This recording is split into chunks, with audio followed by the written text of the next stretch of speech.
नमस्कार दोस्तों, मैं सुमन कुमार पहाड़म एकेडमी के इस नए वीडियो में आप लोगों का स्वागत करता हूं। आज मैं इस चैनल पे बिहार के भूगोल यानी बिहार ज्योग्राफी का संपूर्ण विश्लेषण करूंगा। इसमें किसी चैप्टर का जो स्टैटिक पार्ट रहेगा उसको देखने के साथ साथ बिहार में जो विभिन्न एग्ज़ाम हुए हैं उसका जो PYQ क्वेश्चन हुआ है मैं उसका भी एनालिसिस कुछ एग्जाम क्वेश्चन के बेसिस पे करूँगा। और ये पूरा वीडियो देखने के बाद आपको बिहार संबंधित जो ज्योग्राफी का प्रश्न आएगा वो लगभग सारा प्रश्न सोल्व हो जाएगा। तो आइए हम बिहार स्पेशल के लिए बिहार के नए वीडियो से शुरुआत करता हूँ। इसमें मैंने अपना खुद का नोट्स साथ में किसी बहुत सारे बुक्स का सहारा लिया हूँ। तो आइए चलिए शुरुआत करता हूँ। सबसे पहले बिहार का एक संक्षिप्त परिचय देते हैं कि बिहार का आखिरकार नाम बिहार क्यों पड़ा। तो प्राचीन काल में बिहार को मगध कहा जाता था। मगध जो है सो पूरे संपूर्ण भारत का जो राज था, तो बिहार का संपूर्ण क्षेत्र मगध कहा जाता था। इसको कहीं कि क्रिकेट भी कहा गया है।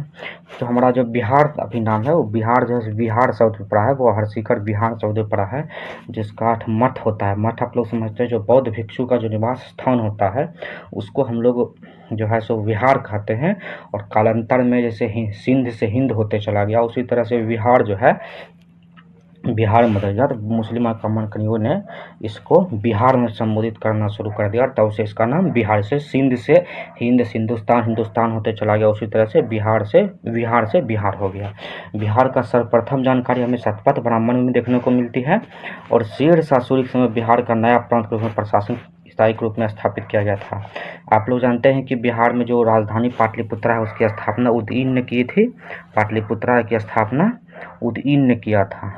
लेकिन जो बिहार में जो हम लोग का जो पटना है, जिसको अभी हम लोग पटना के नाम से जानते हैं, अभी पटना की राजधानी है, तो इसकी स्थापना उदयीन ने किया था, पाटलिपुत्रा की स्थापना।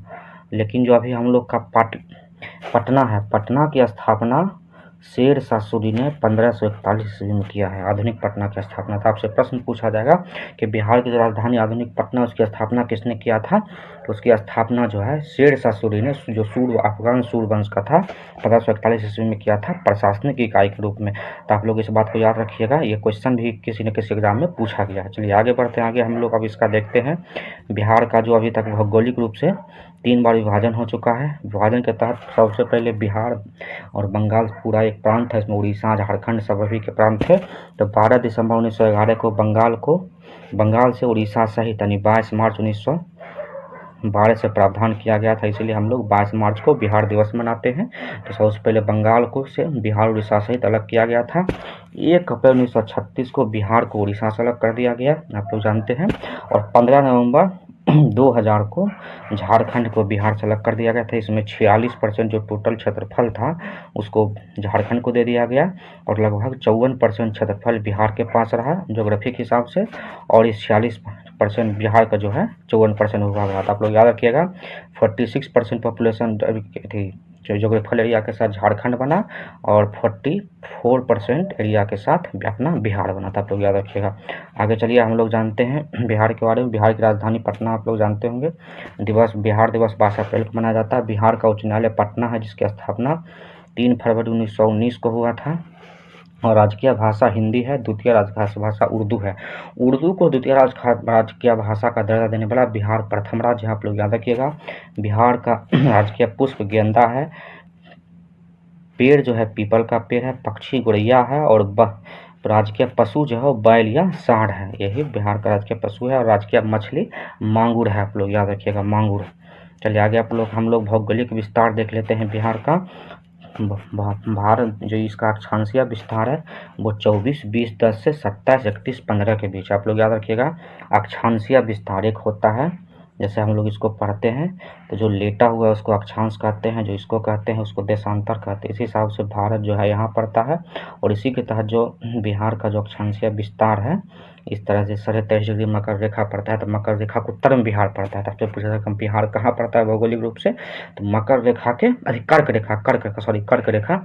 रेखा को, तैसे मकर रेखा के उत्तर में पड़ेगा, लेकिन एग्जैक्टली भारत में कर्क रेखा गुजरती है। तो कर्क रेखा के उत्तर में बिहार पड़ता है। तो अक्षांशीय विस्तार 24-20-10 और 27-31-15, 24 डिग्री 20 मिनट 10 सेकंड और 27 डिग्री 31 मिनट 15 सेकंड उत्तरी अक्षांश है।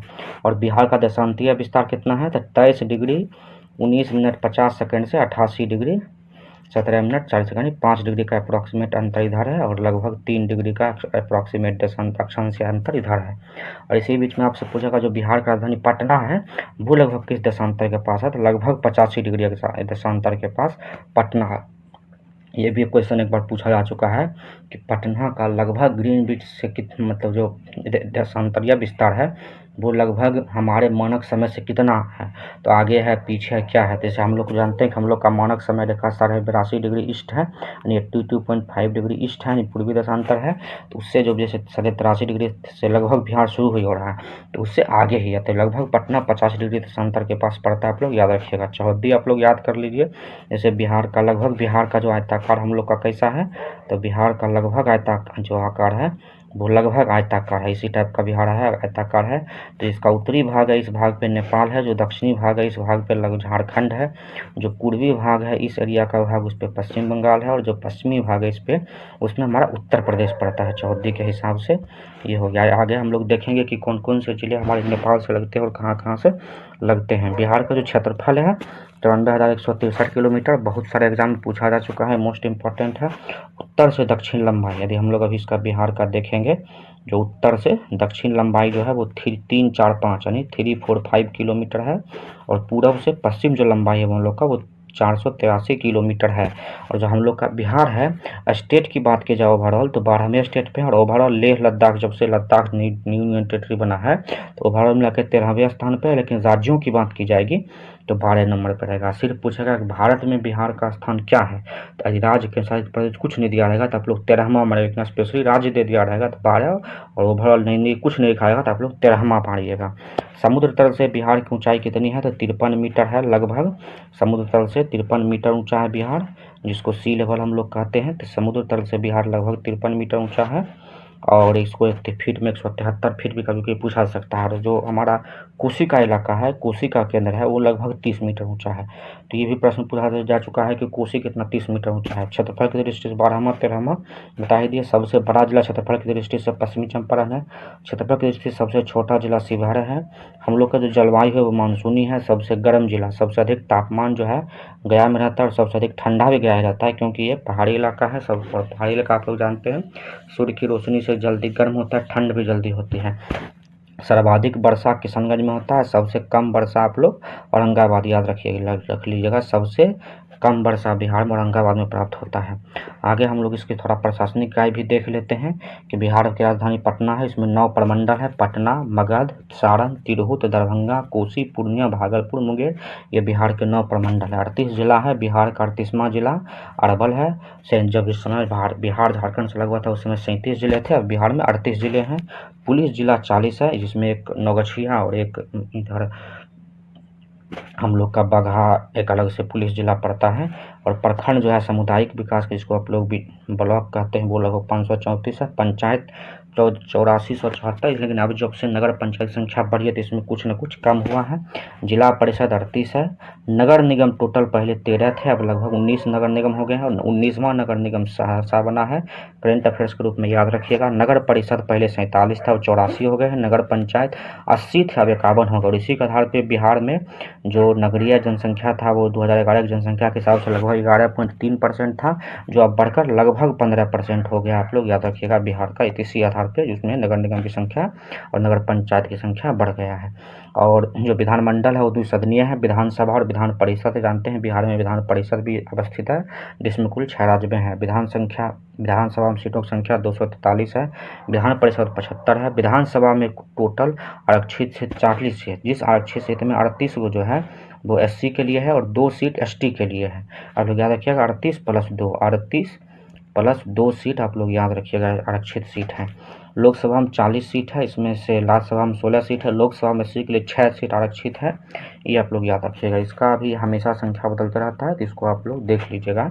ऐसे ही एग्जाम में कुछ पूछेगा नहीं कि कितना पंचायत प्रमुख कितना है, उसके हिसाब से ये तो एग्जाम में पूछेगा नहीं। बिहार का जो अभी तक बिहार में फुल ऑथेंटिकेट, जैसे बिहार ने अपना जो जातिगत सर्वे करवाया था वो जनगणना नहीं था, सर्वे था। सर्वे में लगभग बिहार की आबादी 13 करोड़ के आसपास निकली थी, 12 करोड़ कुछ लाख, 12 करोड़ कुछ आसपास में निकली थी। लेकिन 2011 की जनगणना के हिसाब से बिहार की आबादी 10 करोड़ 40 लाख है। उसमें मेल फीमेल इतना है, और इसमें जो नगरीय जनसंख्या है उस समय 11.3% था और 88.73% ग्रामीण जनसंख्या थी। लेकिन अभी आपको बताएं 15.1% हो गया है बिहार सरकार के इकोनॉमिक सर्वे के अनुसार से, क्योंकि नगरीय जनसंख्या बढ़ा है। जनसंख्या दशकीय वृद्धि दर बिहार का 25.4% दशकीय रहा, यानी 2021 से 2011 के बीच में जनसंख्या बढ़ा है तो 25.4%, जबकि भारत का रहा है 17%, 17.5 के आसपास, और बिहार का 25.4%। जनसंख्या में 1106 व्यक्ति प्रति वर्ग किलोमीटर। राज्यों के हिसाब से बिहार का जनसंख्या में तो पूरे बिहार भारत में सबसे प्रथम है। पूछेगा जनसंख्या में तो में कौन है, तो सबसे नंबर 1 पे है। और जनगणना जनसंख्या के हिसाब से तो 3 नंबर पे है, पहले यूपी, महाराष्ट्र, उसके बाद बिहार आता है। और जनघनत्व यानी प्रति व्यक्ति जितना रहता है 1 वर्ग किलोमीटर के स्क्वायर के हिसाब से उसको जनघनत्व कहा जाता है, तो उसमें बिहार प्रथम स्थान पे है। ओवरऑल देखा जाए तो दिल्ली प्रथम स्थान पे पड़ता है। लिंगानुपात 918 है, पूछा जा चुका है, और बाल लिंगानुपात 935 है, याद रखिएगा, मोस्ट इंपॉर्टेंट। ये सभी डेटा हम 2011 की जनसंख्या के हिसाब से बता रहे हैं। लिंगानुपात 918 है और बाल लिंगानुपात 935 है, याद रखिएगा। साक्षरता दर बिहार का ओवरऑल 61.8% है, पुरुष साक्षरता 71.2%, ग्रामीण 79 पूछेगा सबसे ग्रामीण साक्षरता जो है पूर्णिया जिला में है। और शहरी साक्षरता दर 76% है, महिला साक्षरता दर 51.5%। सबसे कम साक्षरता महिलाओं का सहरसा जिला में पड़ता है, आप लोग याद रखिएगा। साक्षरता की दृष्टि से भारत में स्थान सबसे अंतिम है, 35वां, और राज्यों में 28वां है। सर्वाधिक जनसंख्या पटना, सबसे कम जनसंख्या शेखपुरा। जनसंख्या वृद्धि सर्वाधिक मधेपुरा में, ये पूछा जा चुका है। सर्वाधिक जनसंख्या वृद्धि दर 31.12%, और सबसे कम जनसंख्या 10 की वृद्धि दर गोपालगंज। देखिए बिहार में सबसे कम 10 की वृद्धि दर गोपालगंज का 19.2%, जो राष्ट्रीय औसत जो 17% है उससे सबसे कम बिहार का आगे है। तो सोच लीजिए जनसंख्या विस्फोट 2001 से 2011 के बीच में बिहार का कितना हुआ है। सर्वाधिक जनघनत्व जो है वो शिवहर का है, 1881 वर्ग किलोमीटर पर। सबसे कम जो है वो कैमूर का है। सर्वाधिक लिंगानुपात गोपालगंज का है, ये पूछा भी जा चुका है। सर्वाधिक लिंगानुपात बिहार के किस जिले का है, तो गोपालगंज का है। और सबसे कम लिंगानुपात मुंगेर का है। सर्वाधिक साक्षरता दर रोहतास का है, और सबसे कम साक्षरता दर 2011 की जनगणना के हिसाब से पूर्णिया जिला है। जनसंख्या की दृष्टि से देश में तीसरा स्थान है। जनघनत्व की स्थिति से देश में पहला स्थान है। राज्यों में ओवरऑल ज्ञात किया जाए तो 6ठे स्थान पे है। राज्यों में ओवरऑल सब मिला को गिना जाए तो जनघनत्व में सबसे पहले पर कौन है, दिल्ली है। चलिए आगे है, बिहार में अनुसूचित जाति यानी SC ST की संख्या कितना है, तो 15.72% SC है, और ST की आबादी 1.3% है। सर्वाधिक SC जो है गया में है, सबसे कम SC किशनगंज में है, सर्वाधिक ST कटिहार में है, और सबसे कम ST जो है वो शिवहर जिला में पड़ता है। शिवहर में ST लगभग ना के बराबर है। चलिए आगे हम लोग देखते हैं बिहार का कौन सा जिला से, ये क्वेश्चन इंपॉर्टेंट है, पूछा जा चुका है कि बिहार का जो है झारखंड से 8 जिला, उत्तर प्रदेश से 8 जिला, पश्चिम बंगाल से 3 जिला, नेपाल से 7 जिले सीमा लगाते हैं। ये आपसे पूछा जाएगा कि कौन कौन से जिला किस किस से। इसमें आप लोग याद रखिएगा जो पूर्वी चंपारण है, और इधर देखिए रोहतास, औरंगाबाद, गया, नवादा, जमुई, बांका, भागलपुर, कटिहार झारखंड से सीमा लगाता है, यानी झारखंड दक्षिण बिहार में पड़ता है, नेपाल उत्तरी में पड़ता है। इसमें देखिए जो पश्चिमी चंपारण है वो उत्तर प्रदेश और नेपाल दोनों सीमा बनाता है, आप लोग याद रखिएगा। पश्चिमी चंपारण नेपाल और उससे दोनों सीमा लगाता है। और जो कटिहार है इसको यूनिक रूप में याद रखिएगा, पश्चिम बंगाल और झारखंड दोनों से सीमा बनाता है। यही दोनों कॉमन चीज़ में याद रखिएगा, ये याद रखने का चीज़ है, और ये पूछा भी जा चुका है एग्जाम में, आगे भी पूछेगा। बिहार में सीमावर्ती जिलों की संख्या 22 है, आप लोग याद रखिएगा। 22 को जिला जो है बॉर्डर एरिया से लगा हुआ है। सर्वाधिक 8 जिले झारखंड और यूपी से लगे हुए हैं, और नेपाल से 7 जिले और 3 जिले पश्चिम बंगाल से, आप लोग याद रखिएगा। बिहार का नेपाल के साथ मोस्ट इम्पॉर्टेंट, बहुत कम जगह ये पॉइंट आपको देखने को, फैक्ट सुनने को मिलेगा। बिहार के साथ नेपाल की अंतर्राष्ट्रीय सीमा 729 किलोमीटर लंबी है। नेपाल के साथ सबसे लंबी सीमा यूपी उत्तर प्रदेश का लगता है, लेकिन बिहार का जो है 729 किलोमीटर टोटल सीमा लगता है। बिहार का सबसे पूर्वी जिला किशनगंज, पश्चिमी जिला कैमूर, उत्तरी जिला पश्चिमी चंपारण और दक्षिणी जिला गया है। अब बिहार की राजधानी पटना जो है 9 जिलों से घिरा हुआ है। यह बात अब ये भी एग्जाम में पूछा जा चुका है कि बिहार की राजधानी पटना कितने जिलों से घिरा हुआ है, तो ये 9 जिला है। और ये देखिए बिहार के रोहतास जिले की सीमाएं झारखंड उत्तर प्रदेश से भी बताए थे। रोहतास जिले की सीमा झारखंड उत्तर प्रदेश से, पश्चिमी चंपारण की सीमा नेपाल उत्तर प्रदेश से, कटिहार की सीमा झारखंड पश्चिम बंगाल तथा किशनगंज की सीमाएं नेपाल तथा पश्चिम बंगाल से। यूनिक किसका किसका किससे लगा हुआ है वो आप याद रखिएगा कि 2 जिला जिसका एक दूसरे के साथ लगा हुआ है, तो ये लिखिएगा कि सीमावर्ती जिला किससे किससे लगता है। आगे हम लोग का याद करेंगे बिहार का भूगर्भिक संरचना। ये क्वेश्चन बहुत ही इंपॉर्टेंट है, आप लोग याद रखिएगा। जिस तरह से जो हम लोग पढ़ते हैं, पहले आर्कियन युग का चट्टान होता है, फिर धारबार होता है, फिर कुडप्पा होता है, की होता है, फिर बिंद होता है। इसी तरफ से आर्कियन, धारबार, कुडप्पा, बिंद। सबसे प्राचीन चट्टान आर्कियन युग की चट्टान होती है, फिर धारबार है, फिर कुडप्पा है, फिर बिंद क्रम की चट्टान होती है। इसे प्राचीनता के हिसाब से आपको सजाने कहेगा, तो इस हिसाब से के भी यानी आर्कियन, धारबार, कुडप्पा और बिंद के हिसाब से सजाते चलिएगा। आर्कियन युग की चट्टान को 2 भाग में आर्कियन क्रम की चट्टान और धारबार समूह में बांटा जाता है। धारबार समूह की चट्टान को आग्नेय चट्टान कहते हैं। बिहार के पश्चिमी पूर्वी भाग, जैसे ये बिहार है तो बिहार का ये भाग हो गया, जैसे इसमें जो हम लोग का इधर का जो जिला पड़ता है मुंगेर, यहाँ तक देखिए ये मुंगेर, बांका, बिहार सहित राजगीर, जमुई, नवादा का जो हम लोग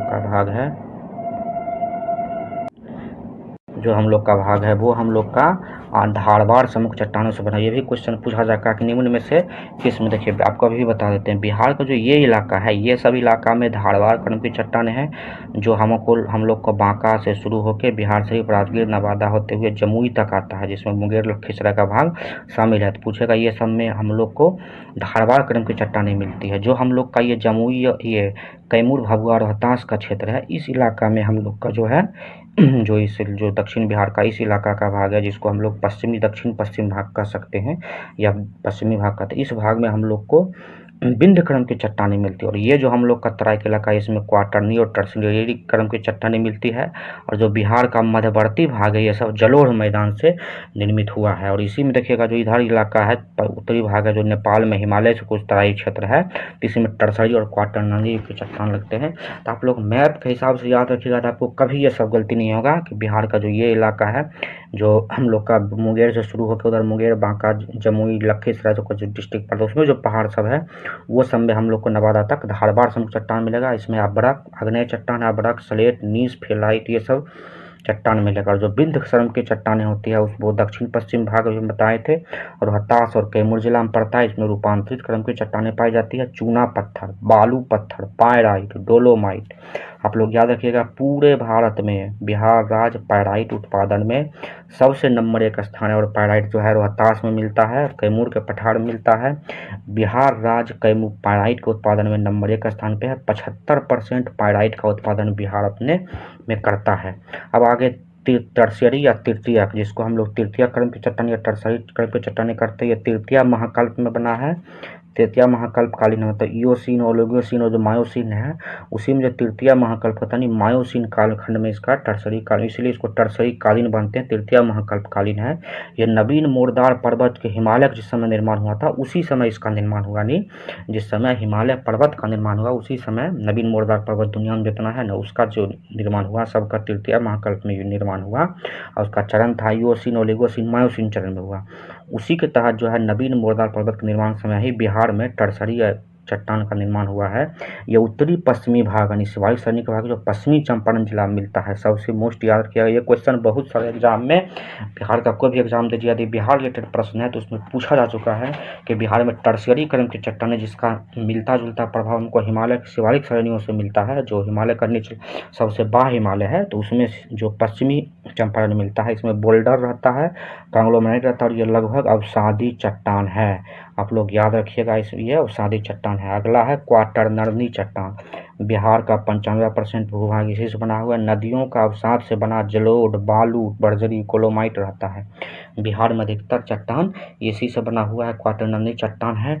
इसमें जो है अवसाद के रूप में जलोढ़, बालू से नदियाँ लाती है, कहीं पे जलोढ़ छोड़ दिया, नई मिट्टी जलोढ़ होती है, बालू है, बजरी है, कांग्लोमरेट है, ये सब कण के हिसाब से उसका छोटा बड़ा आकार होता है, तो उसको क्वाटरनरी चट्टान हम लोग कहते हैं।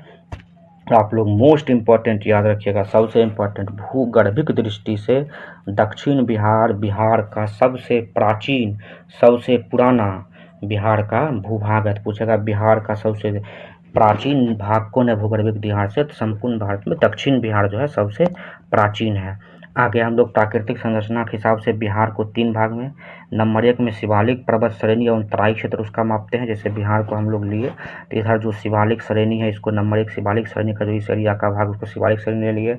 दूसरा हम लोग बिहार का मैदान ले लिए, इसमें उत्तर गंगा को जब हम लोग इस भाग से मापेंगे, उत्तर गंगा का मैदान, दक्षिण गंगा का मैदान, इसको हम लोग मापेंगे।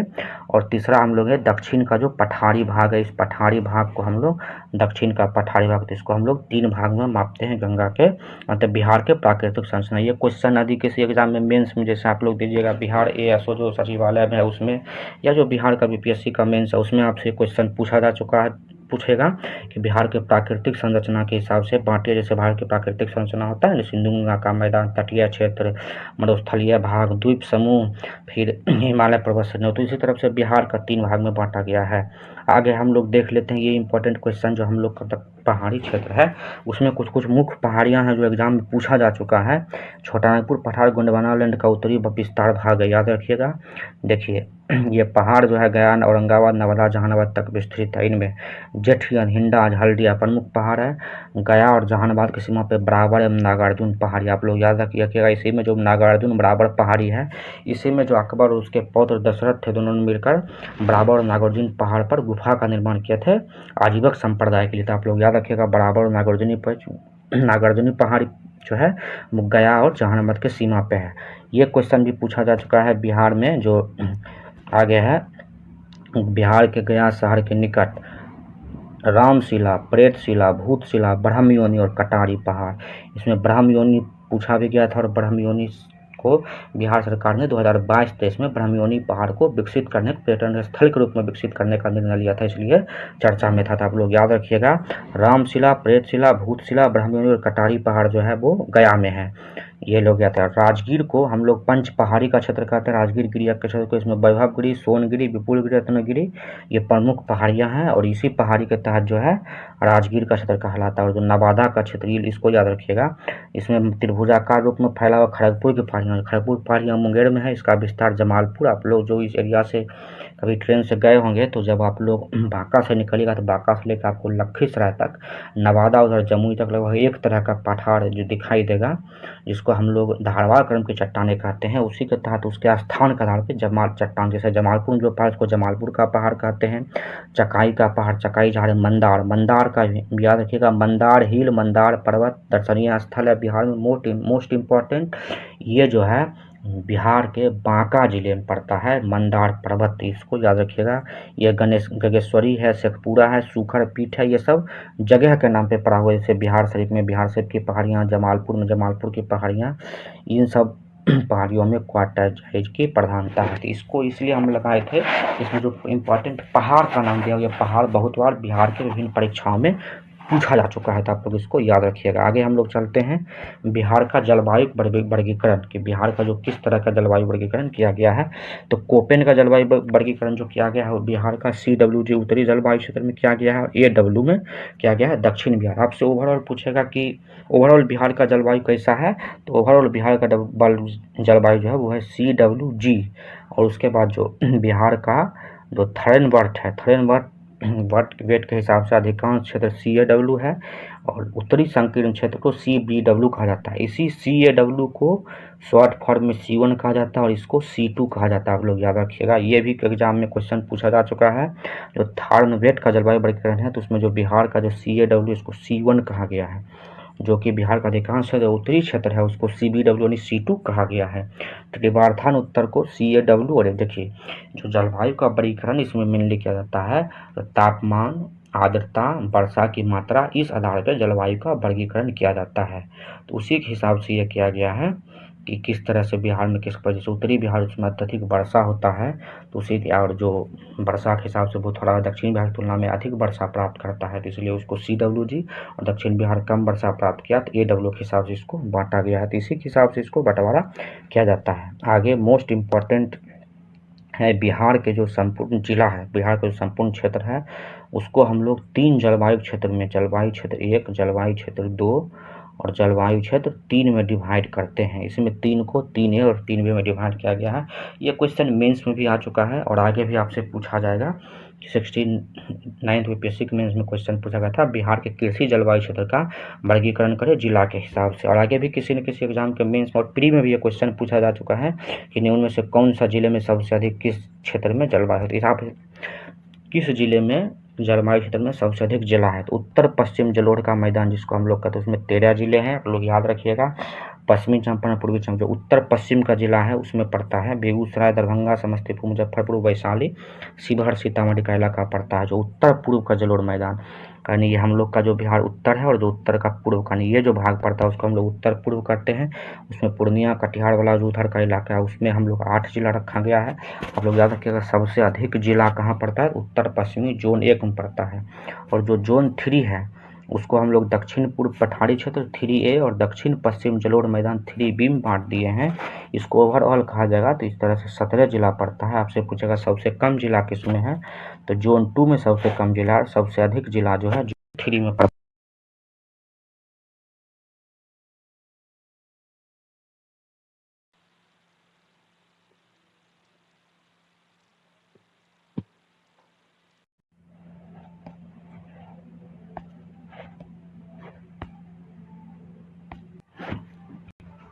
तो इस हिसाब से आप लोग याद रखिएगा किस जिला में हम लोग बिहार को 3 जलवायु क्षेत्र में बांटते हैं। उत्तर पश्चिम जलोढ़ मैदान जोन 1, इसमें जिलों की संख्या 13, उत्तर पूर्व जलोढ़ मैदान जिलों की संख्या 8, दक्षिण पूर्व पठारी क्षेत्र जोन 3 का पहला भाग ए, इसमें 6 जिले, और दक्षिण पश्चिम जलोढ़ मैदान 3B, इसमें जिलों की संख्या 11। आप लोग याद रखिएगा। चलिए मोस्ट इंपॉर्टेंट आगे, इसको भी एग्जाम में बहुत सारा, इसमें हम लोग जो जो आपको बता रहे हैं उसी को याद रखिएगा। जो ऐसे तो बिहार में हर जिला में कुछ न कुछ जो इम्पोर्टेंट है, सबसे अधिक बार पूछा जाएगा बिहार में तराई क्षेत्र का मिट्टी कहाँ मिलता है। तो बिहार में जो तराई क्षेत्र का मिट्टी है वो हम लोग को मिलता है किस चंपारण और किशनगंज में।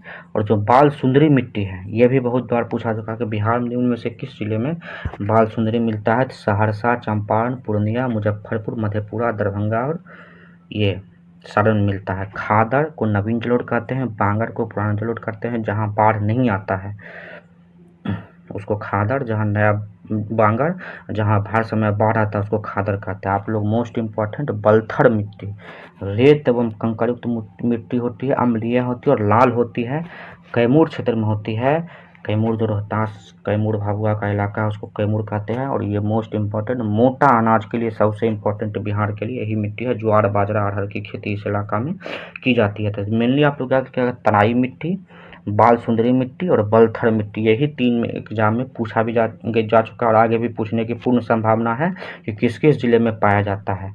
अब आगे आप लोग बिहार की प्रमुख नदियां जो है हमारे लोकल लेवल पर बिहार की प्रमुख नदी है ये कहाँ कहाँ मिलती है देख लीजिए। इसमें जो गंगा हमारी नदी है गंगोत्री से निकलती है, बंगाल खाड़ी में गिरती है। बिहार में जो है इसकी लंबाई 445 किलोमीटर है। घाघरा, सरयू इसको कहते हैं, इसकी सहायक नदी गंडक, ये भी बिहार में ही है। बूढ़ी गंडक भी है, कमला बलान है, बागमती है, कोसी है, महानंदा। महानंदा बिहार में गंगा मिलने वाली पूर्वी बिहार में सबसे अंतिम नदी है महानंदा, जो कटिहार के आसपास मिलती है इसमें। उसके बाद सोन है, फल्गु है, उत्तरी कोयल है, पुनपुन है, चानन है, कर्मनाशा, सकरी, पंचानी, ये सब दक्षिण की ओर से आके मिलती है। और जो ये महानंदा तक जो नदी है उत्तर से आके मिलती है और ये दक्षिण से आके गंगा में मिलती है। तो आप लोग इसको याद रखिएगा। आगे हम लोग का गंडक नदी है। गंडक नदी अन्नपूर्णा सरेनी जो नेपाल में पड़ता है उसके निकलती है। पहलेजा घाट सोनपुर में आके पटना के पास जो सोनपुर हम लोग का पड़ता है उस पार गंगा, उस पार पटना जो हो गया, तो पटना उस पर जो सोनपुर का इलाका है वहाँ पे आके मिलती है। बिहार में इसकी लंबाई 260 किलोमीटर। आपसे पूछा जाएगा बिहार में सबसे अधिक लंबाई दृष्टि से कौन नदी है, तो नंबर 1 पे बिहार में सबसे अधिक लंबाई 445 किलोमीटर गंगा नदी की है। उसके बाद नंबर 2 बागमती है, आप लोग याद रखिएगा। नंबर 3 बूढ़ी गंडक, उसके बाद गंडक है। तो बूढ़ी गंडक जो है इसकी प्रमुख नदी भावड़ा, हराड़ा, ककड़ा। बिहार एवं उत्तर प्रदेश के बीच सबसे लंबी सीमा रेखा बनाती है गंडक नदी। चलिए आगे हम लोग का है बूढ़ी गंडक नदी। ये सोमेश्वर पहाड़ी के निकट, ये इसका उद्गम भी बिहार में है। सोमेश्वर पहाड़ी के निकट निकलती है चौतरवा चौड़ से, जमालपुर के पास खगड़िया नदी में पड़ता है जलालपुर, वहाँ पे जाके गंगा नदी में मिल जाती है। डंडा, पंडई, मसान, कोहरा, बलोर, सिकटा, ये सब इसकी, ये इंपॉर्टेंट इतना नहीं है। सबसे मोस्ट इम्पॉर्टेंट आप लोग याद रखिएगा, बूढ़ी नदी, जो नदी है बूढ़ी गंडक नदी, इसी बूढ़ी गंडक नदी के ही विसर्पण से हमारे बेगूसराय में जो है बिहार का पहला आर्द्र भूमि रामसर स्थल कांवड़ झील का निर्माण हुआ है, जो एशिया का सबसे बड़ा मीठे पानी का गोखुर झील है। किस नदी से बना है? बूढ़ी गंडक नदी से। आप लोग यहाँ गंडक छूटा हुआ है, बूढ़ी गंडक नदी होगा। आगे हम लोग का घाघरा सरयू है, छपरा के निकट गंगा में मिलती है। कहाँ मिलती है ये आप लोग बस याद रखिएगा, घाघरा जो है सरयू नदी कहते हैं इसको, छपरा के निकट गंगा मिलती है। बागमती जाके कोसी में अपना नदी जल गिराती है, और कोसी नदी जो है गंगा में जाके मिलती है। कमला बलान जो है माढ़ागोला में मिलती है, यहाँ के इसके पास क्या बोलते हैं, गंगा नदी में मिलती है। कमला बलान नदी माढ़ागोला के पास मिलती है। कोसी नदी, ये बहुत इंपॉर्टेंट पूछा गया है। कोसी नदी को बिहार का शोक भी कहते हैं, और ये सबसे अधिक रास्ता बदलने वाली नदी है। गोसाई स्थान सप्तकोशी स्थान से निकलती है। बागमती, कमला बलान इसकी सहायक नदियां हैं। कुर्सेला कटिहार के आसपास पड़ता है, कुर्सेला के निकट गंगा नदी में जाके मिल जाती है। और महानंदा नदी आपको बताए थे अभी तुरंत, मनिहारी गंगा महाभारत सरिन नेपाल से निकलती है, और मनिहारी के पास कटिहार के पास गंगा में मिलती है। और सबसे अंतिम नदी है जो हमारे गंगा में मिलती है बिहार में, और इसका सबसे इम्पोर्टेंट चीज़ याद रखिएगा, इसकी सहायक नदी मेची है, जिसको मेची को लिंक करने का कोशिश किया गया है कोसी नदी से। कोसी मेची लिंक परियोजना इस बार भारत सरकार ने इसको बजट में भी जो है सो नदी जोड़ो परियोजना के तहत इसको आवंटित किया है। ध्यान रखिएगा, कोसी मेची नदी लिंक परियोजना, मेची नदी महानंदा की ही सहायक नदी है, आप लोग याद रखिएगा। चलिए आगे है सोन नदी, ये सब दक्षिण बिहार के दक्षिण से इसको मिलती है। सोन नदी अमरकंटक सरेनी से निकलती है, मनेर के निकट पटना में आके मिल जाती है। फाल्गु नदी छोटानागपुर पठार से निकलती है, मोकामा टाल के आसपास जो है, फतुआ के आसपास मोकामा टाल जाते जाते ये गंगा नदी में मिल जाती है। पुनपुन नदी छोटानागपुर उसी के आसपास निकलती है, और पलामू में और फतुआ के निकट गंगा नदी मिल जाती है। क्वेश्चन ये पूछा जा चुका है बहुत सारे एग्जाम में। अजय नदी भाटपाट जमुई जिला में, ये पश्चिम बंगाल में जाके गंगा नदी में मिलती है अजय नदी।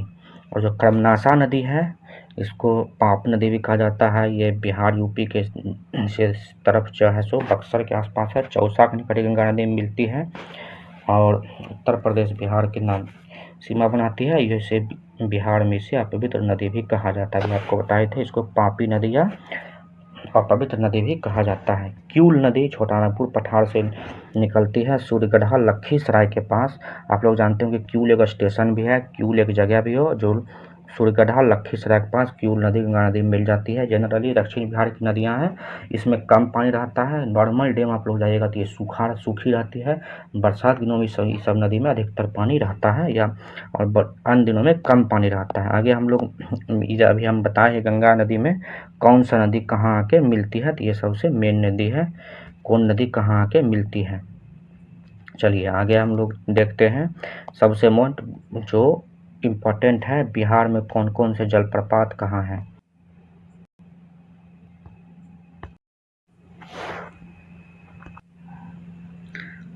नदी के बाद हम लोग बिहार के उस वीडियो में देखे थे।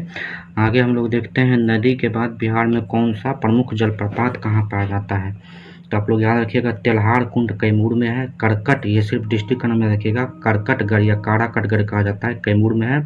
ककोलत में नवादा में पड़ता है। तुतला भवानी रोहतास सासाराम में। मांझरकूट रोहतास सासाराम में। धुआं कुंड भी काव नदी पे सासाराम में है। कशिश वाटरफॉल सासाराम में रोहतास में। और एक है सुखलहरी जलप्रपात, ये भी सासाराम रोहतास के पास बिहार उत्तर प्रदेश की सीमा के पास मिलता है। तो आप लोग मोस्ट इंपॉर्टेंट इसमें जो एग्जाम में पूछा जा चुका है, आप लोग याद रखिएगा, तेल्हार कुंड, ककोलत और तुतला भवानी पूछा जा चुका है कहाँ कहाँ पाया जाता है। जो सासाराम है उसी को हम लोग रोहतास भी कहते हैं, और कैमूर को भभुआ कहा जाता है, आप लोग याद रखिएगा। आगे हम लोग का बिहार में जो गर्म कुंड पाया जाता है, गर्म जल कुंड में बिहार में कौन सा गर्म कुंड कहाँ पाया जाता है, तो इसमें सबसे बिहार का गर्म जल कुंड राजगीर में पाया जाता है, जो ब्रह्म कुंड है। बाकी आप लोग इसमें से है सूर्य कुंड राजगीर में है, गोमुख कुंड राजगीर में है, सप्तधारा कुंड मखदूम कुंड राजगीर में है, नानकुंड राजगीर में। लेकिन इसमें आपसे मोस्ट इम्पोर्टेंट सीता कुंड मुंगेर और श्रृंगी ऋषि कुंड मुंगेर, यही तीनों आप लोग याद रखिएगा। यही तीनों एग्जाम में पूछा जा चुका, मोस्ट इम्पोर्टेंट है। बाकी एक नज़र आप लोग सब लोग भी सब भी देख लीजिएगा। आगे है बिहार में जो सिंचाई होती है, सबसे अधिक ये एग्जाम पूछा गया कि बिहार में सबसे अधिक सिंचाई बिहार में लगभग 54 लाख हेक्टेयर बिहार में सिंचित क्षेत्र है। याद रखिएगा, बिहार में लगभग 54 लाख हेक्टेयर सिंचित क्षेत्र है।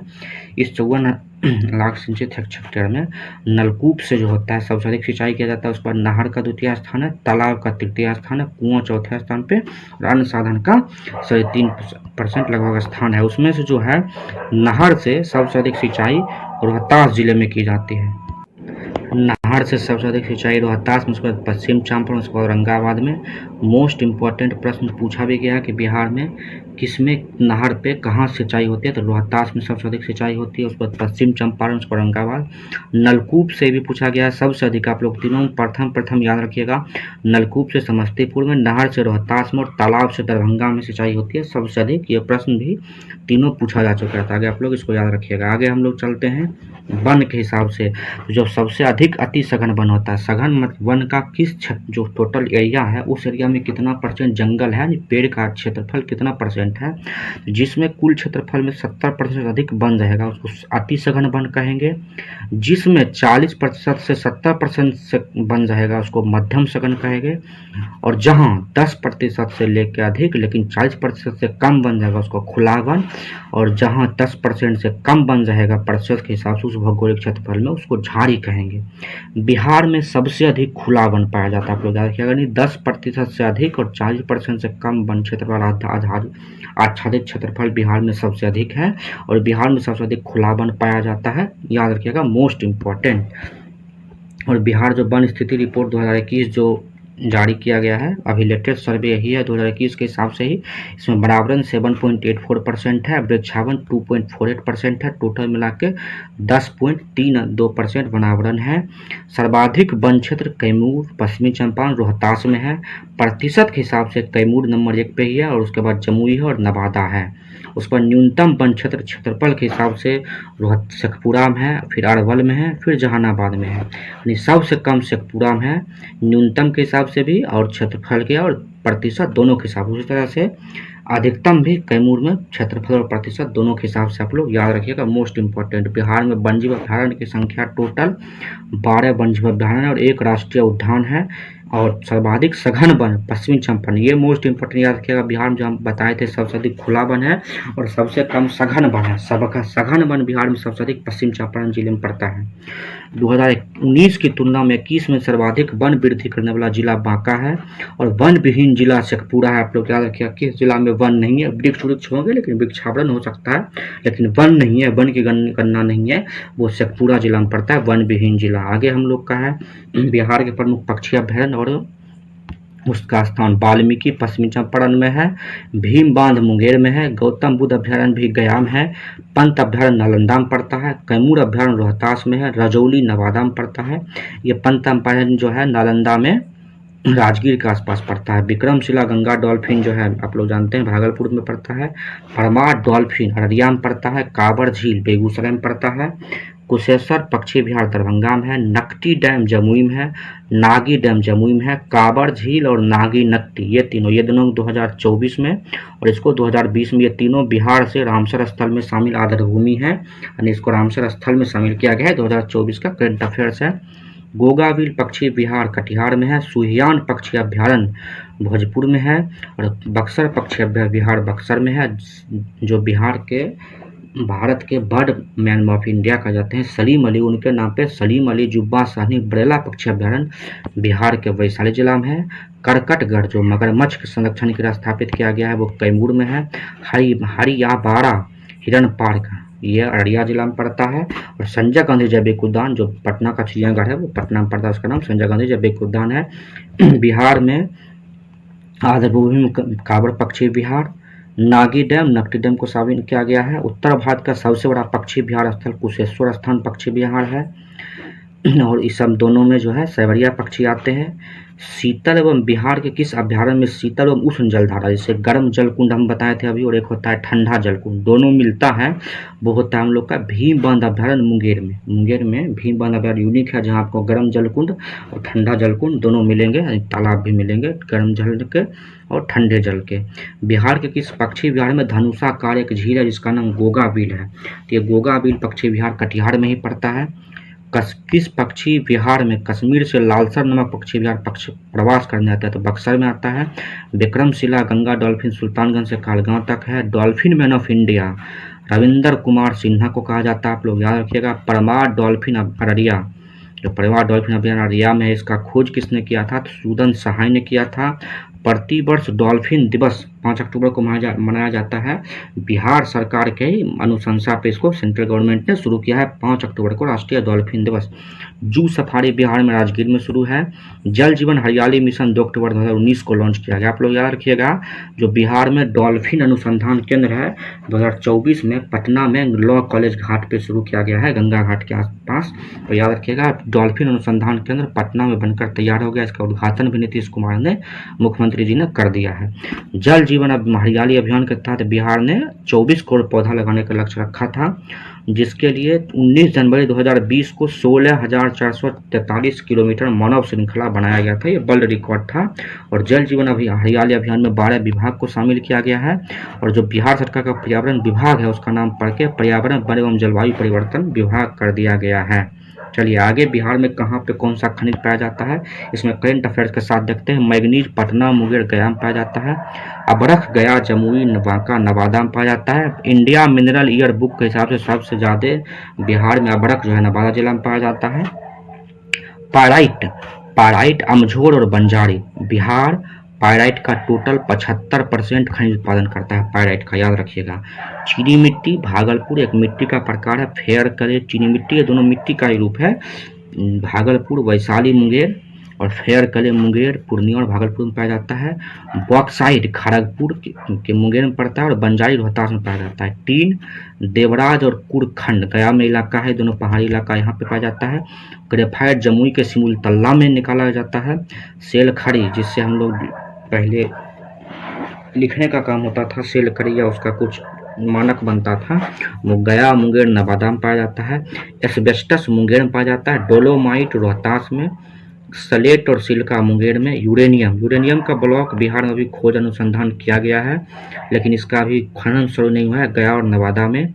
और नवादा के ही रजौली में जो है बिहार का पहला जो है यूरेनियम संवर्धित परमाणु विद्युत केंद्र स्थापित करने का परियोजना बात चल रहा है नवादा के रजौली में। सोना मुंगेर और कैमूर में पाया जाता है, सबसे ज़्यादा कैमूर में। सोरा सारण गोपालगंज सिवान वैशाली मुजफ्फरपुर बेगूसराय में पाया जाता है। सोरा एक प्रकार का नमकीन मिट्टी होता है, उसी से उसको बनाया जाता है। पेट्रोलियम एक अवसादी चट्टान में पाया जाने वाला खनिज है। बिहार में पश्चिम चंपारण पूर्णिया सहरसा, और हम लोग का जो बिहार में गंगा नदी निकलती है तो बक्सर से लेके इधर समस्तीपुर से लेके बक्सर के बीच में जो है गंगा नदी के दोनों side ONGC oil and natural gas company limited जो इंडिया का है, उसको भारत सरकार ने टेंडर दिया है बक्सर से लेकर समस्तीपुर तक दोनों साइड तेल और गैस के खोज अनुसंधान के लिए। तो आप लोग याद रखिएगा ONGC को दिया गया है। बिहार में अभी भी कहीं पे पेट्रोलियम का खनन नहीं होता, अभी सिर्फ अनुमान लगाया गया है कि हाँ यहाँ पाया जा सकता है। उसमें ONGC को समस्तीपुर से बक्सर के बीच में टेंडर दिया गया है। आगे हम लोग का है बिहार में 2024 में कौन कौन से खनिज ब्लॉक बिहार की तरफ से ब्लॉक नीलाम हुए हैं। तो हैदराबाद में खनिज हैकाथॉन हुए थे, उसमें बिहार के ग्लोकोनाइट और निकेल के ब्लॉक आवंटित किए गए थे, यानी बिहार ने उसको नीलाम किया है। ग्लोकोनाइट जो है वो रोहतास जिला में मिलता है, आप लोग बस इतना याद रखिएगा, ब्लॉक का नाम याद करने की जरूरत नहीं है। रोहतास जिले के नौहट्टा में मिलता है ग्लोकोनाइट, और पिपरा डीह भुरवा में ग्लोकोनाइट फैलता है, और गया जिला में निकेल का ब्लॉक मिलता है। गया जिला में निकेल हो गया, रोहतास में ग्लोकोनाइट हो गया। और आगे है जमुई जिला में मैग्नेटाइट, ये आगे का इस साल फिर जून जुलाई में इसको नीलाम किया गया है। रोहतास के भोरा कटोरा में लाइम स्टोन चूना पत्थर यानी पोटास ब्लॉक, और गया के पाताल गंगा और जहानाबाद जिले के सेपनरी गांव के आसपास वेनेडियम युक्त, वेनेडियम एक धातु है और उसमें मैग्नेटाइट मैग्नेटाइट का ब्लॉक है, उसी वेनेडियम भी पाया गया है, उसका इसमें नीलाम किया गया है। आगे हम लोग का है बिहार में कौन सा जनजाति कहाँ रहती है, तो बिहार की सबसे बड़ी जनजाति संथाल है, याद रखिएगा। और ये जो है पूर्णिया, भागलपुर, सहरसा, बांका में पाया जाता है। बाकी आप लोग रोहतास, उरांव, रोहतास, बक्सर, दरभंगा, कैमूर, चंपारण, भागलपुर, सुपौल में पाया जाता है। ये भी पूछा गया कि सुपौल में उरांव है। कोरा, आबादी मुंगेर, जमुई, कटिहार में है। खैरवार की जनसंख्या भागलपुर, कटिहार और बांका में है। गोराइत एक आदिवासी होती है, गया और भोजपुर में पाया जाता है। चेरो चेरो विद्रोह भी हुआ था, रोहतास, भोजपुर, मुंगेर और गया में है। संथाल बता ही दिए। कोरबा जो है छत्तीसगढ़ में भी पाया जाता है। तो कोरबा रोहतास, भोजपुर, पूर्णिया, मुंगेर, कटिहार। मुंडा रोहतास, कैमूर, बक्सर, बांका। मुंडा विद्रोह भी हुआ था 1900 के आसपास, 1899-1900 में बिरसा मुंडा के नेतृत्व में। बिहार में केंद्र सरकार की कौन कौन यूनिट है, तो Bharat wagon and engineering company limited मोकामाम है। इंडियन ऑयल कॉरपोरेशन लिमिटेड यानी IOCL और फर्टिलाइजर कॉरपोरेशन लिमिटेड जो खाद कारखाना है वो बिहार के बरौनी में है। इसको 1964-65 में रूस और रोमानिया के सहयोग से स्थापित किया गया। मोस्ट इंपॉर्टेंट याद रखिएगा, रूस और रोमानिया के सहयोग से इसको स्थापित किया गया। किसको? इंडियन ऑयल कॉरपोरेशन लिमिटेड और fertiliser corporation of India limited को। रेल पहिया कारखाना बेला छपरा में है। Carriage repair rail workshop Harnaut Madhepura में है। ये बनकर तैयार हो गया है। रेलवे विद्युत इंजन कारखाना मधेपुरा में, और इसमें पूरे भारत का सबसे ज़्यादा पावरफुल इंजन, शायद उसका नाम बासुकी रखा गया था, सबसे बड़ा पावरफुल रेलवे इंजन का निर्माण किया गया था 2021-22 में ही मधेपुरा में। ये रेल इंजन कारखाना है, डीजल इंजन, रेल इंजन है, इलेक्ट्रिक इंजन है। तो डीजल एंड इलेक्ट्रिक इंजन कारखाना जो है वो मढ़ौरा के छपरा में बन रहा है, निर्माणाधीन है। और एक रेल पहिया कारखाना बेला में है। और जो नेशनल जूट मैन्युफैक्चरिंग, जूट के निर्माण के लिए कटिहार। आप लोग याद रखिएगा, जूट उत्पादन में पहले बिहार दूसरे स्थान पे था, लेकिन अब बिहार को पछाड़ते हुए वर्षा का मतलब जैसे बिहार में कम हो रहा है। बिहार में कृषि अब घाटे का फायदा जिस तरह से हो रहा है, घाटे का सौदा। तो अब बिहार पश्चिम बंगाल, असम के बाद जूट उत्पादन में तीसरे स्थान पर चला गया है। अब किसी भी एग्जाम में यदि जूट उत्पादन में बिहार किस स्थान पे है, यदि उसमें आएगा दूसरा स्थान तो नहीं, बिल्कुल गलत। बिहार अब जूट उत्पादन में तीसरे स्थान पर चला गया है। नंबर 1 पश्चिम बंगाल, नंबर 2 असम, नंबर 3 बिहार, याद रख लीजिएगा। जूट उत्पादन में बिहार तीसरे स्थान पे है। मोस्ट इम्पॉर्टेंट आगे ये भी पूछा जाएगा, बरौनी ताप विद्युत कारखाना बेगूसराय में है। कांटी ताप विद्युत कारखाना मुजफ्फरपुर में है। कहलगांव भागलपुर में पड़ता है। बाढ़ NTPC पटना में है। नबीनगढ़ NTPC औरंगाबाद में पड़ता है। ये सभी नवीन NTPC के उपक्रम हैं। जबकि चौसा में 2024 में इसका उद्घाटन किया गया है। ये बक्सर में ताप विद्युत संयंत्र है। और ये SGVNL सतलज जल विद्युत निगम लिमिटेड का उपक्रम है। ये SGVNL जो है ये भारत सरकार और हिमाचल प्रदेश का संयुक्त उपक्रम है, सतलज जल विद्युत निगम लिमिटेड। इन्होंने ही चौसा में बक्सर में ताप विद्युत संयंत्र का स्थापना किया है। चलिए आगे हम लोग देखते हैं क्वेश्चन। मोस्ट इम्पॉर्टेंट है कि उसी के आधार पे किस एग्जाम में कैसा पूछा गया है। तो बिहार में बरौनी कारखाना किस देश के सहयोग से बनाया गया था, अभी तुरंत बताए थे, सोवियत, रूस और रोमानिया इसमें कुछ सहयोग किया था। तो आगे इसका आंसर हम लोग का हो जाएगा सोवियत, रूस। आगे का प्रश्न हम लोग का है, निम्नलिखित में कौन सा जोड़ा बिहार के दक्षिण गंगा क्षेत्र, जो हम लोग का बिहार है, जैसे ये बिहार हुआ तो बिहार से गंगा बीचों बीच से गुजर रही है, तो इसको उत्तर गंगा का मैदान कहेंगे, इसको दक्षिण गंगा का मैदान कहेंगे।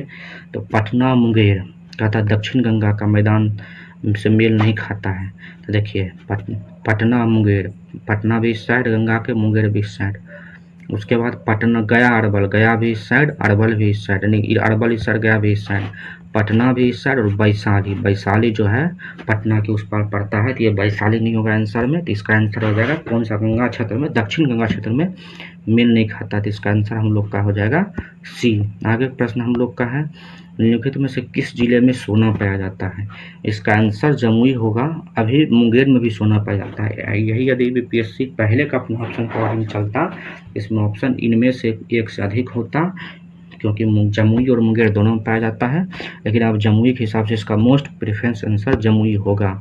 आगे है त्रिवेणी नहर निम्नलिखित में किस नदी पर बनाया गया है? त्रिवेणी नहर बिहार में गंडक नदी पे बनाया गया है। आप लोग याद रखिएगा, त्रिवेणी नहर बिहार में कहाँ बनाया गया है? तो गंडक नदी पे बनाया गया है। कोसी नदी पे कौन सा नहर है? तो कोसी नदी पे राजपुरा नहर, उसका पूर्वी पश्चिमी शाखा राजपुरा नहर का है कोसी नदी पे। आप लोग याद रखिएगा। कोसी मैदान का समुद्र तल से औसत ऊंचाई कितना है? 30 मीटर है। आप लोग याद रखिएगा, कोसी नदी का समुद्र तल से औसत ऊंचाई कितना है? 30 मीटर है। आगे हम लोग का है बिहार का प्रसिद्ध पशु मेला कार्तिक पूर्णिमा के दिन जो लगता है, कहाँ लगता है? तो आप लोग जानते हैं, सोनपुर के हाजीपुर के पास सोनपुर में बिहार का प्रसिद्ध पशु मेला लगता है, जो एशिया का सबसे बड़ा पशु मेला है, सोनपुर में लगता है। आगे का प्रश्न हम लोग का है दक्षिण बिहार में प्रचलित परंपरागत जल संरक्षण सिंचाई पद्धति, जिसमें कम जल का प्रयोग होता है, पानी का संरक्षण होता है, वो आहर और पाइन है। आप लोग याद रखिएगा, इसका आंसर ये होगा आहर और पाइन जो है प्राचीन छोटा छोटा जल निकासी प्रणाली होता है, तालाब, नदी और बांध टाइप का होता है। इसमें छोटा छोटा रूप में जल का संरक्षण किया जाता है और बाद में उसका उपयोग सिंचाई के लिए किया जाता है। आगे बिहार के किस स्थान पर कोसी नदी गंगा में मिलती है? अभी बताए थे, कटिहार के कुर्सेला में जो है कोसी नदी गंगा में जाके मिलती है। आगे हम लोग का प्रश्न है विक्रमशिला गंगा डॉल्फिन अभ्यारण्य, ये याद रखिएगा, विक्रमशिला गंगा डॉल्फिन अभ्यारण्य बिहार के भागलपुर में है, जबकि गंगा डॉल्फिन अनुसंधान केंद्र पटना के लॉ कॉलेज के पास है। आगे हम लोग का प्रश्न है बिहार में बल सुंदरी, ताल, कड़ैल और बलथर, अभी तुरंत आप लोग को बताए थे बल सुंदरी, ताल, कड़ैल और बलथर क्या है? तो ये सब मिट्टी का एक प्रकार है, हम लोग पिछले वीडियो में डिस्कस किए थे। आगे है कहलगांव, कांटी, बाढ़ और नबीनगर निम्नलिखित में से क्या है? तो ये सब कहलगांव है भागलपुर में, कांटी है मुजफ्फरपुर में, बाढ़ है पटना में, नबीनगर औरंगाबाद में। ये सब ताप विद्युत शक्ति केंद्र है बिहार में। आगे हम लोग का प्रश्न है बिहार निम्नलिखित में से कौन सा वस्त्र उद्योग का केंद्र है? तो इसका आंसर पूर्व में से एक से अधिक, क्योंकि भागलपुर जो है वो तसर रेशम यानी तसर का केंद्र है, सिल्क का केंद्र, और मुंगेर ये गया भी जो हम लोग का है वो, इसका आंसर हम लोग का हो जाएगा भागलपुर और गया। भागलपुर और गया का जो मानपुर इलाका है वहाँ भी वस्त्र का, रेशम का और जो बाकी वस्त्र उसका अच्छा काम होता है, वहाँ सब वस्त्र उद्योग है। तो इसका आंसर उपयुक्त में से एक से अधिक हो जाएगा। आगे हम लोग का प्रश्न है निम्नलिखित में से कौन सा हिस्सा भूगर्भिक दृष्टि से सबसे पुराना है? तभी आपको बताए थे कि ए, डी, भी, के बताए थे। इसमें रोहतास हम लोग का विंध्यक्रम का चट्टान है, उत्तर पश्चिमी पहाड़ियाँ, उत्तरी भाग का जो पश्चिमी चट्टान है वो टर्शियरी कालखंड का है, यानी इसके बाद का आएगा। उत्तर गंगा का मैदान सबसे नवीनतम भाग है जो जलोढ़ से बना है। तो खड़गपुर पहाड़ियाँ जब वो धारवाड़ क्रम की है, तो सबसे महत्वपूर्ण हम लोग का हो जाएगा धारवाड़ खड़गपुर पहाड़ियाँ। रटने का कोई जरूरत नहीं है, यदि आप इस क्रम को याद रखे हैं, ए, डी, भी के यानी आर्कियन युग का चट्टान, धारवाड़, उसके बाद के से कुडप्पा, उसके बाद बी से विंध्य, इसको याद रखिएगा। उसके बाद जलोढ़ मैदान, गोंडवाना जो सब नया कोयला जीवाश्म वाला जो भी बना है उसका, तो उसको याद रखिएगा। तो उस हिसाब से आपको रखने का कुछ, चाहे वो भारत लेवल पे हो चाहे इंडिया लेवल बिहार लेवल पे हो, रखने की जरूरत आपको नहीं पड़ेगा। अगर कौन सा जिला धारवाड़ भूस्तरीय संरचना वाला नहीं है? तो आपको अभी बताए थे बिहार का, हम लोग का जो बिहार का नक्शा मंजर हो गया, जो बिहार का ये जो इलाका है, इस इलाका में धारवाड़ चट्टानी बांका, मुंगेर, लखीसराय, जमुई, नवादा से शुरू होते हुए गया के कुछ भाग तक जो पाया जाता है, ये हम लोग का हो जाता है कौन सा इलाका? तो धारवाड़ क्रम का, इधर विंध्य क्रम का पाया जाता है, ये क्वाटरनरी और टर्शियरी क्रम का चट्टान पाया जाता है। तो हम लोग का जो इसमें है मुंगेर में पाया जाता है धारवाड़, जमुई में पाया जाता है, नवादा में, और रोहतास में नहीं पाया जाता। रोहतास में हम लोग का कौन सा पाया जाता है? तो रोहतास हम लोग का विंध्य क्रम का चट्टान पाया जाता है। इसका आंसर हम लोग का हो जाएगा बी। आगे का हम लोग का प्रश्न है बिहार के निम्नलिखित किस जिले में पिगमेंट स्वेट मिट्टी पाई जाती है? बिहार के किस जिले में पिगमेंट स्वाइट का डिस्कशन कर रहे थे, उसमें बताए थे पिगमेंट स्वाइट मिट्टी पश्चिमी चंपारण का सबसे इम्पोर्टेंट जो बताए थे कि पश्चिमी चंपारण जिले में पिगमेंट स्वाइट पाई जाती है, और मधुबनी और सीतामढ़ी ये सब में नवीन जलोढ़ मिट्टी पाई जाती है। आप लोग याद रखिएगा। ब्रह्मयोनी हिल, अभी ब्रह्मयोनी हिल कहाँ है? तो बिहार के गया जिले में ब्रह्मयोनी पर्वत, और बिहार सरकार ने इसको जो है नए पर्यटन स्थल के रूप में विकास करने का भी निर्णय लिया था। यह है ब्रह्मयोनी पर्वत। नालंदा जिला में राजगीर का 5 पहाड़ी है, जिसको पंच पहाड़ी कहा जाता है। आगे हम लोग का प्रश्न निम्नलिखित कौन सी नदी फतुहा के पास गंगा में मिलती है? तो फतुहा के पास पुनपुन नदी मिलती है। सोन जो है वो मिलती है मनेर के पास गंगा नदी में, आप लोग याद रखिएगा। निगरानी में बिहार से कौन सा भूआकृतिक संघ झारखंड के साथ अपना सीमा साझा नहीं करता है? जब हम लोग बिहार का भूगर्भीय मतलब नक्शा देखेंगे जो इस हिसाब से है, तो इस हिसाब से बिहार को यदि डिवाइड किया जाए तो ये हम लोग का मिथिलांचल क्षेत्र कहलाता है, ये हम लोग का अंग मैदान कहलाता है, ये मगध का मैदान हुआ, इसको हम लोग जो वैशाली का इलाका अंग या बज्जी का मैदान कहते हैं, इसको ये मगध हो गया, ये मिथिला हो गया, ये हम लोग का अंग मैदान हो गया, ये मगध हो गया, और इसको हम लोग बज्जी का मैदान कहते हैं, गंगा सोन बिहार। तो आप लोग देखिए कह रहा है कि झारखंड के साथ सीमा साझा कौन नहीं करता, झारखंड हम लोग का इस इलाका में पड़ता है। तो देखिए ये सब गंगा सोन विभाजन वाला इलाका है, मगध का मैदान ये हो गया, ये अंग का मैदान हो गया। तो हम लोग का मिथिला का जो मैदान है वो हम लोग से बिहार से सीमा साझा नहीं करता। इस मैप को आप लोग याद रखिएगा, तो इसमें आपको अच्छा रहेगा। आगे बिहार के जिले में गंगा नदी सबसे लंबी है, तो बिहार में लगभग 98 किलोमीटर 99 किलोमीटर, पटना में गंगा नदी सबसे बड़ी है।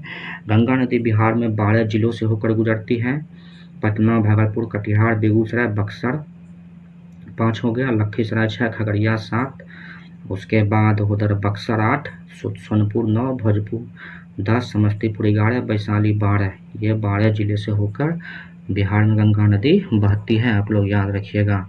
आगे बिहार के किस विभागीय जोड़े से गंगा नदी नहीं, अभी आपको हम बताए थे, दरभंगा और मुंगेर से गुजरती है, दरभंगा में गुजरती ही है समस्तीपुर जिला से।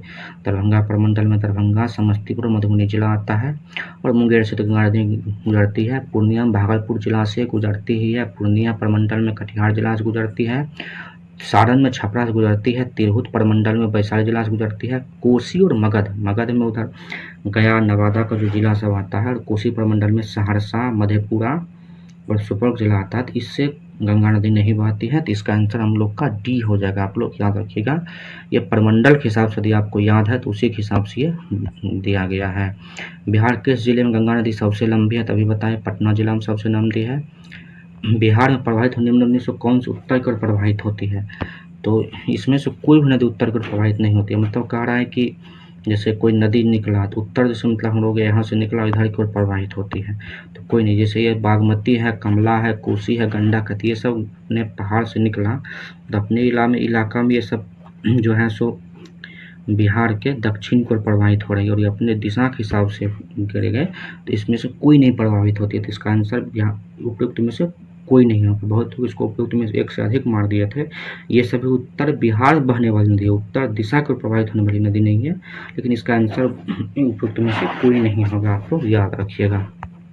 आगे हम लोग का प्रश्न है बिहार के, अभी तुरंत बताए, बिहार के किस जिले में सबसे अधिक जलवायु को बताए थे, सबसे अधिक उत्तर पश्चिम जलवायु क्षेत्र। इसे 4 में बांटा गया है, 1, 2 और 3 का 1 और 4 3 का बी, तो उसमें सबसे अधिक जिला हम लोग को उत्तर पश्चिम भाग में पड़ता है, आप लोग याद रखिएगा। सबसे अधिक उत्तर पश्चिम में 13 जिले पाए जाते हैं, और जो उसको दोनों को मिला के होगा तो वो 17 जिले पाए जाएंगे, तो आप लोग इसको याद रखिएगा।